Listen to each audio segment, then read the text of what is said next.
বন্ধুরা কেমন আছেন সবাই? আশা করি ভালো আছেন, আমিও ভালো আছি। এসো লিখি পড়ি চ্যানেলের পক্ষ থেকে আপনাদের প্রত্যেককে জানাই অসংখ্য ধন্যবাদ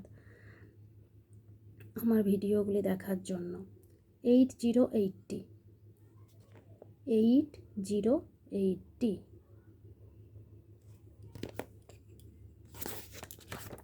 এই সংখ্যাটিকে কি করে বাচ্চাকে অতি সহজে খাতায় লেখানো যাবে।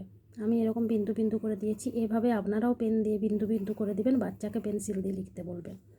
কারণ পেন্সিলে না লিখলে কিন্তু লেখাটাকে ইরেজ করা যায় না, মানে মোছা যায় না। তো আমি একটা দিয়েছি যাতে না ভিডিও বড় হয়, কিন্তু আপনারা অনেকগুলো করে দিবেন। এবার স্পেলিংটি লিখে নিতে হবে ঠিক যেভাবে বইয়ে দেওয়া থাকে। EIGHTY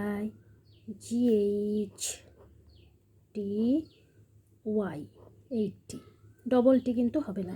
EIGHTY 80। এবার স্মলে লিখতে হবে EIGHTY